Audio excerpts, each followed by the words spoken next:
बिस्मिल्लाहिर्रहमानिर्रहीम। Welcome to lecture number 14 of chapter number 14। आज हम बात करेंगे फ्यूज़ की। फ्यूज़ के बारे में हमने पहले भी पढ़ा था हाउस वायरिंग में कि ये एक ऐसी डिवाइस होती है जो करंट की वैल्यू को कंट्रोल करती है। ये बात याद रखिएगा, ये एमसीक्यूज में पूछी जा सकती है। तो fuse is a safety device that is connected in series with live wire. ये भी एमसीक्यूज में बहुत दफ़ा पेपर में आया हुआ है। In a circuit to protect the equipment when the excess current flows. पहली बात तो ये कि इसको हम जब कनेक्ट करते हैं तो लाइव वायर के साथ कनेक्ट करते हैं सीरीज में। दूसरी बात ये है कि ये करंट को रोकती है, वोल्टेज को कंट्रोल नहीं करती, ये सिर्फ करंट को कंट्रोल करती है। अब कैसे करती है ये करंट को कंट्रोल? अब होता ये है कि हमारे पास जो सर्किट होता है, अब आपने देखा होगा कि अगर कभी कभार ये होता है घर में करंट की वैल्यू बढ़ जाए तो डिवाइस ख़राब होने का चांस होता है। लेकिन ये अभी हम सिंपल फ्यूज़ की बात कर रहे हैं, कोई बहुत कॉम्प्लिकेटेड फ्यूज़ की बात नहीं कर रहे। इस फ्यूज़ के दरमियान में एक वायर होती है जो किसी ख़ास मटेरियल से बनी होती है। जब आप इस फ्यूज़ को किसी लाइव वायर के साथ सीरीज़ में लगा देते हो और जब करंट की वैल्यू अपनी असल वैल्यू से बढ़ती है, फ़र्ज़ करें ये फ्यूज़ है 5 एम्पियर का और आपके पास जो करंट की वैल्यू होती है वो किसी ख़राबी की वजह से 6 एम्पियर हो जाती है, बढ़ जाती है। तो 6 एम्पियर पे इसके अंदर जो वायर लगी हुई है वो उस हीट की वजह से जो प्रोड्यूस हो रही है मेल्ट कर जाती है। और जब ये वायर मेल्ट कर जाती है मतलब यहाँ पे अब कोई रास्ता फ्लो करने का करंट के नहीं है, मतलब ओपन सर्किट बन गया है।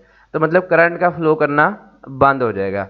अब होता क्या है कि अगर वो 6 एम्पियर आपकी डिवाइस से पास करता तो आपकी डिवाइस ख़राब हो जाती, मगर इस फ्यूज़ ने ये खुद ख़राब हो गया लेकिन इसने आपकी डिवाइस को ख़राब होने से बचा लिया है। फ्यूज़ नया लग जाता है, इसकी ज़्यादा प्राइस नहीं होती, तो आप इसे दुकान से जाकर रिप्लेस कर सकते हैं। अब होता ये था कि पुराने वक्तों में जो हमारे घरों के मेन फ्यूज़ेस भी थे वो भी इसी तरह की मतलब मटेरियल से बनते थे और वो ख़राब हो जाते थे अक्सर। जब करंट की वैल्यू बढ़ती थी तो जो उसका फ्रंट एंड होता था वो हमें रिप्लेस करना पड़ता था, उसकी वायर मेल्ट हो जाती थी। फ्यूज़ की मुख्तलिफ रेटिंग होती है, 5 एम्पियर, 10 एम्पियर, 13 एम्पियर और 30 एम्पियर। ये किस तरह से निकाली जाती है? बहुत आसान बात है। फार्मूला है P इक्वल्स टू वी आई। आपने फ्यूज़ की रेटिंग निकालनी है, अपने डिवाइस की पावर देखें और वोल्टेज से डिवाइड कर दें, voltage and 220 volt. I is equals to P over V. फ़र्ज़ कर लें अगर कोई डिवाइस है 440 वॉट की तो I is equals to P over V, 220 आएगा 2 एम्पियर। तो आपको उसके साथ कौन सा फ्यूज़ लगाएंगे? 2 एम्पियर का।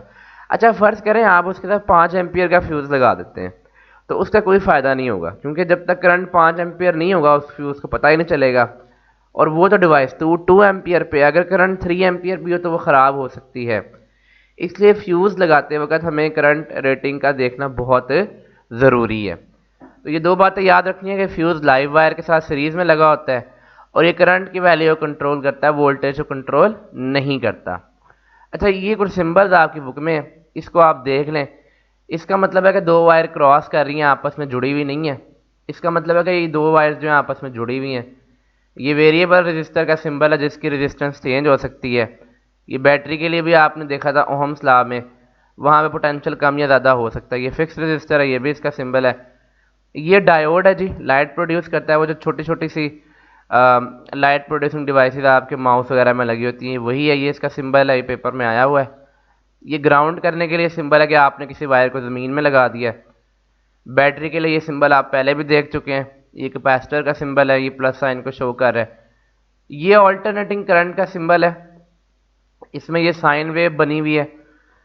एमीटर के लिए कैपिटल ए, वोल्ट मीटर के लिए कैपिटल वी और ओहम मीटर भी होता है जी। ये हमने पढ़ा तो नहीं है लेकिन जो मीटर रेजिस्टेंस मेजर करता है उसको ओहम मीटर कहते हैं। ये थर्मिस्टर है। आई होप आपने थर्मिस्टर के बारे में याद होगा आपको कि जिसको हीट करे तो उसकी रेजिस्टेंस कम होती है। ये बेसिकली यूज़ होता है टेम्परेचर सेंस करने के लिए, जैसे कि वो कहीं पे आग लग जाए और ऑटोमेटिकली वो जो वाटर सिस्टम होता है वहाँ पे यूज़ होता है। ये स्विच का सिंबल है या की भी कह सकते हैं। और ये है जी लैंप का, इसमें ये सर्कलिंग साइन शो कर रहा है कि ये कोई फिलामेंट लगा हुआ है। So dear students, thank you very much for watching this lecture. Please do not forget to like and share this video and subscribe my channel for more videos.